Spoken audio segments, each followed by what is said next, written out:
Hi everyone! So I'm gonna be making a little meal. It's one of the quick meals I make because I'm currently training for a bodybuilding competition. It's my first time ever doing one of these competitions, but I have done similar diets to lose weight for music videos.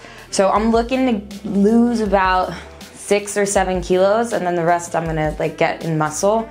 But yeah, I think it's really important to set goals because it makes you accountable. But I think it's really gonna help me see the value in my body and learn how to love it a little better because, you know, self-love, it's an everyday thing.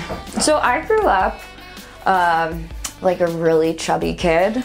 And I think, you know, it was always, you know, kids are not always the nicest. I mean, you know, I feel like at that age, when you're, you know, 5, 6, 7, you haven't really developed empathy so much. So kids can be really cruel, and I got bullied a lot for it.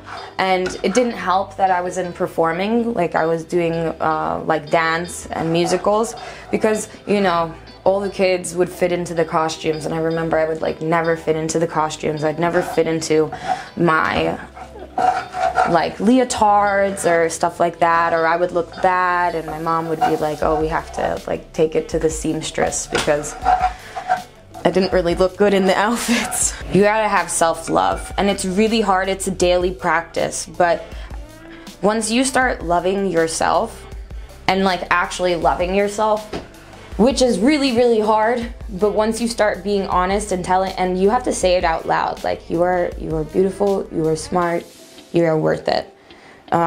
Once you start doing that as a daily thing, things kind of start falling into line. You start treating your body. So one of the outstanding memories from my childhood that I think really is an experience that definitely left an impression on me and who I've become. I had this bully. Let's call him Billy. So I used to ride the school bus, and he would purposely, we were the last ones to get picked up, so there was only a few spots left, and he would purposely sit behind me.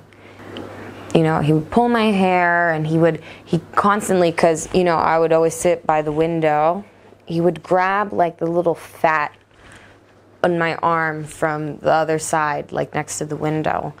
And it just recently occurred to me, it's I have a hang up about my arms. I don't care if I have a little bit of jiggle on my belly. In fact, I like a little meat on myself, but it's my arms. I actually would be fine with my body as it is, but the one thing I don't like is my arms, because I do have broad shoulders, and I feel my arms, they're kind of big and fat. And I always had this thing, I would go like this and tap the chicken cutlets. You know, it's I'm one of those people who, I'll make the joke about myself first, so no one else can say anything. I guess it took me saying out loud and acknowledging that trauma for me to realize, wow, I have,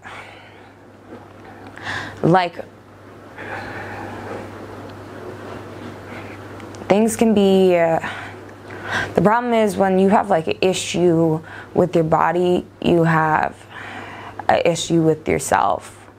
And it's riddled my life. It has been the main monster of my life. And I'm tired of constantly fighting myself. And I think that this is a really good opportunity for me to just face my demons instead of avoiding them. Things like that, actually thinking back and reflecting on the things that made me me. And I would never go back in my life and change anything, because I wouldn't be where I am without those experiences. Subconsciously, it would mix up this much emotions, but I think now that I'm just, you know, facing it, and I think for the first time in my life, I'm dealing with it. So I'm excited to get better. and be better.